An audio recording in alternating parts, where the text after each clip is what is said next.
The evidence is clear. Our physical well-being takes a bit more to maintain as we get older. I know at the ripe old age of 47, definitely not as young as I used to be, I've been feeling the work that I need to do to put in to maintain a decent level of physical health is probably a bit harder than it used to be. Now, our cells regenerate more slowly as we age, certainly starting from our 30s. And muscle mass and bone density tends to start to decline in our 40s and takes a bit more work to continue to maintain. And the strength of our immune system does start to decline as we age. Let's not even talk about the hair loss and wrinkles, certainly both of which I'm definitely experiencing. But before you turn this video off for being way too depressing, there's a bunch of good news. In the modern age, we know so much more about how to maintain decent levels of physical well-being as we age, and certainly more than our parents, grandparents, and great-grandparents. And strangely, a lot of what we know from science aligns with what we've known for millennia from what the Eastern and Western philosophers used to share about physical health. So in this video, I want to talk about the concepts you need to consider if you're in your late 40s, 50s, 60s, 70s and beyond to maintain decent levels of physical well-being. And I want to talk about 5 concepts. So I've got a feeling number 5 is going to surprise you actually. 5 concepts that you need to consider and take action on to make sure that your physical well-being is as positive as possible as you move into the next chapter of your life. Welcome to What Happens Next.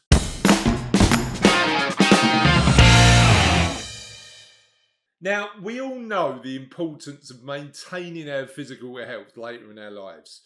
In a period where often we've got more time and money than ever before, the element that can have a detrimental effect for spending that money but also spending that time as powerfully as possible is health. Now, I've been really lucky on What Happens Next to interview some amazing guests. We've had fitness trainers, we've had sleep experts, we've had nutritionists, we've had a bunch of amazing guests on the What Happens Next channel share their insights and expertise with us. And today I want to share with you what I've learned from them, plus what I've learned from reading loads of books on this particular subject, on the practical actions that you should consider.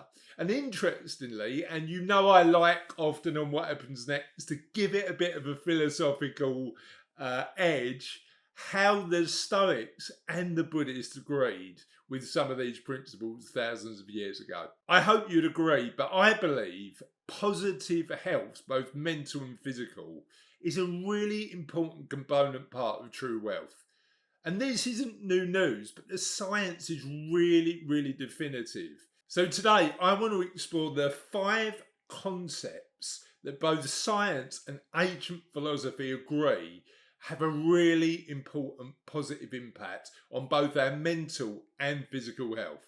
And I'm going to talk about in this video a bunch of really practical actions that you can take to improve in each of these areas today.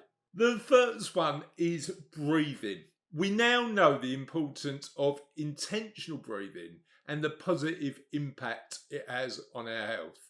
And both ancient Buddhist teachings and modern scientific research emphasize the power of controlled, mindful breathing in improving our health. And we know that intentional breathing and meditation has been popular for thousands of years. And that's often spoken about, particularly in the Buddhist philosophies.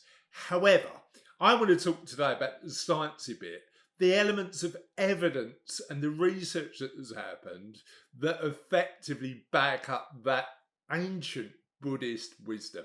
Because the science says that actually using the parasympathetic nervous system, the rest and digest system, the one that we use more intentionally, and we can do this by using intentional breathing, has some really important positive health effects.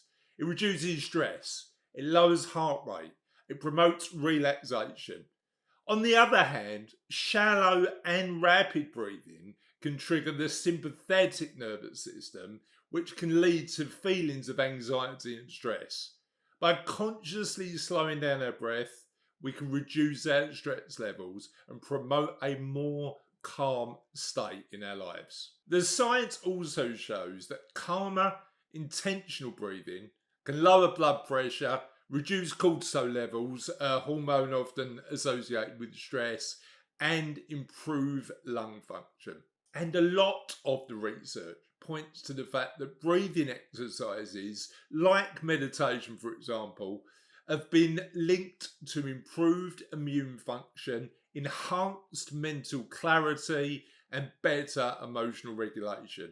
And these findings underscore what the Buddhists knew thousands of years ago, but also the importance of breath and breathing in maintaining good, both physical and mental health. So let me recommend a book on this subject that does a super deep dive into this particular topic. It's Breathe, The New Science of a Lost Art by James Netzer, a book that certainly changed my perspective on breathing and breath and made me be more intentional about the time I spend on this super simple, intuitive thing to make sure that it was having a more positive impact on my life. The second thing I want to do to improve both your physical and mental health is focusing on what you can control and how you respond. I had a really interesting, I've just come back from Cyprus as I record this video from a family wedding.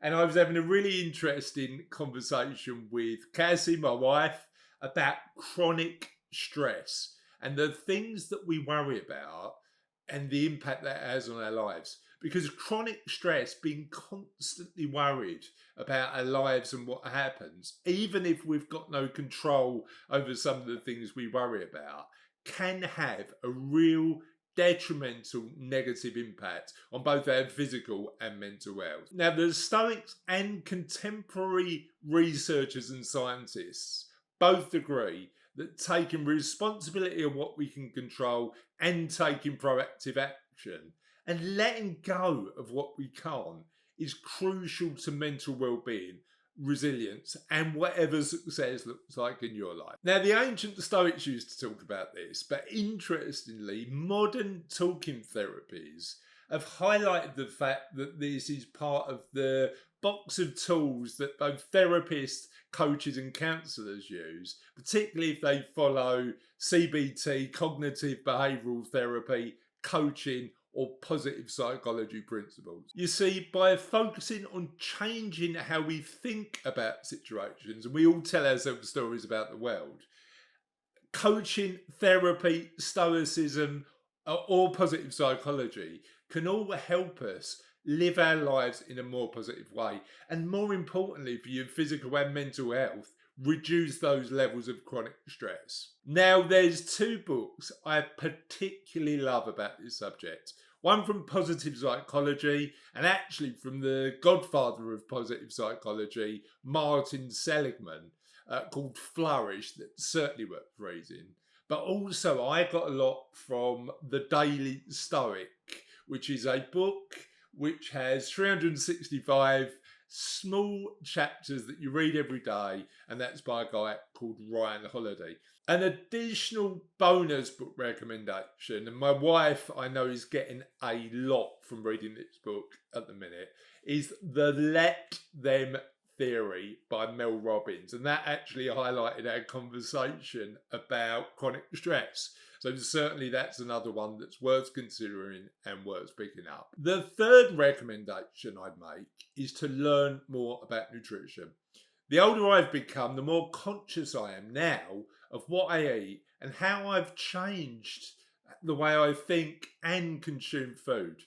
Now, let's be clear, you could have a diet plan, you could have really clear rules about what you eat.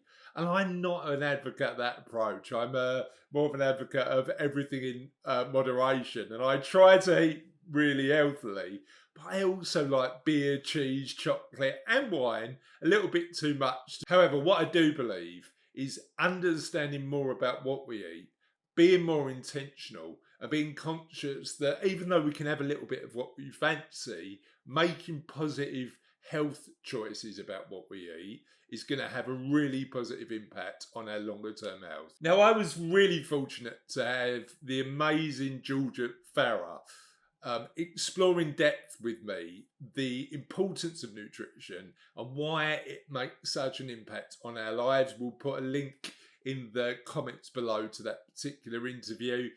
You'll get a lot out of that, and it's going to be talking about in depth a lot about these topics, far more than we're going to do in this video.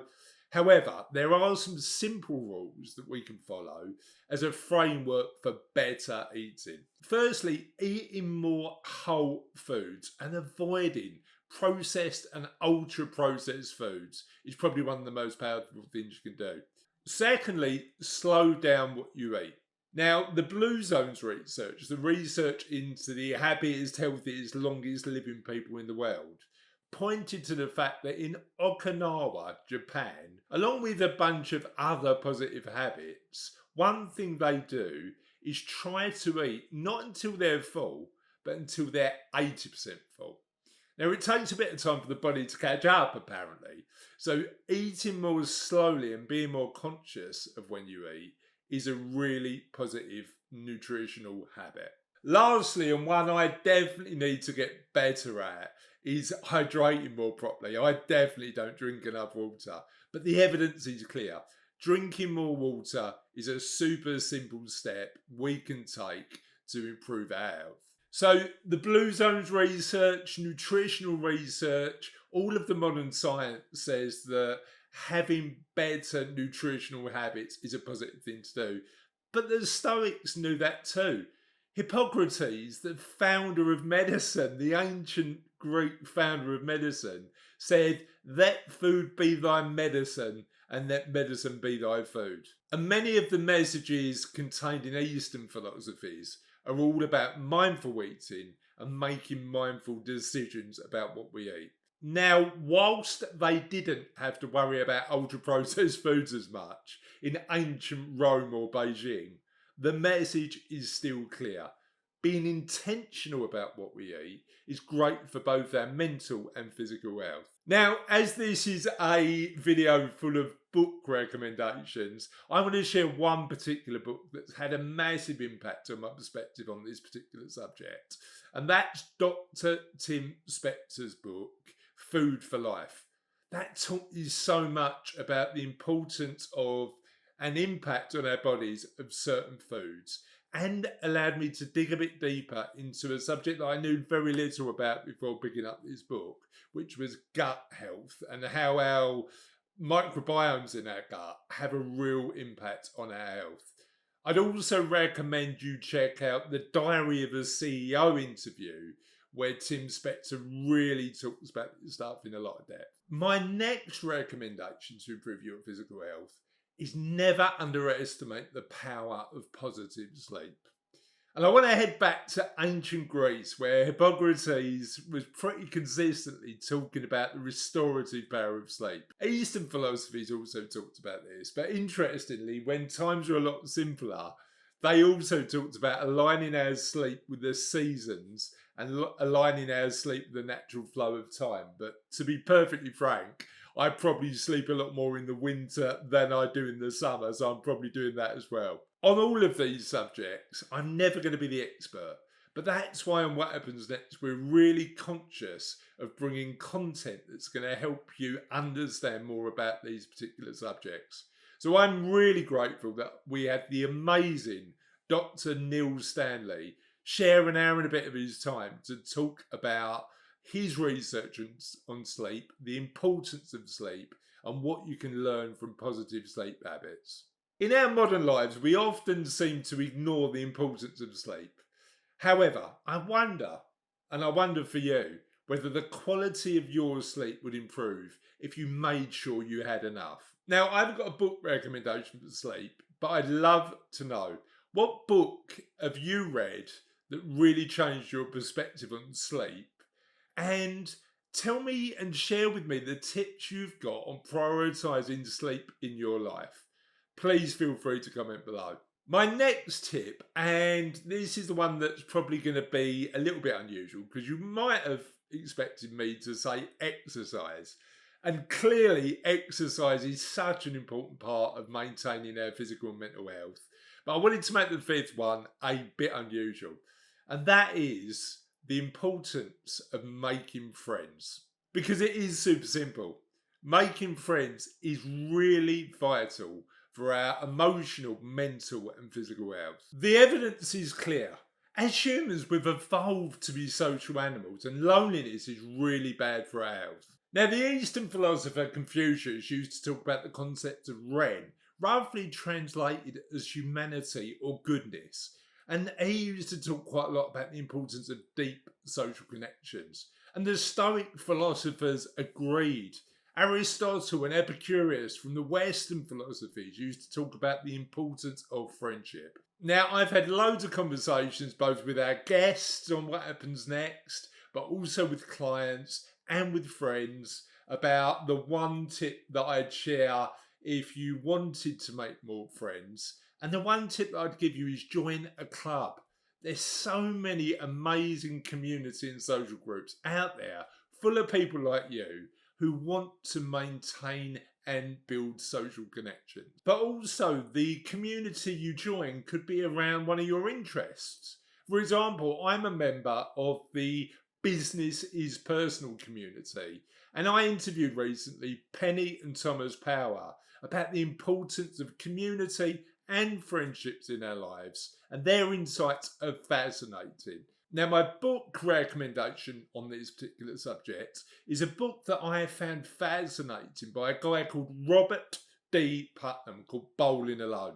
And it talks about the decline in, particularly in America, of clubs and the impact on society of the decline of clubs. I think Robert D. Putnam's got such a fascinating point when he says it's good for us when we join clubs. And I'd certainly recommend you watch the Netflix documentary about Robert D. Putnam's work called Join or Die. Such a great insight into such an important subject. So that's it. The 5 things, some of them unusual and some of them probably not spoken about as much, that I'd consider if you're looking to maintain and improve both your mental and physical health. I've mentioned a few videos that I'd recommend that you can dive a bit deeper into some of these subjects.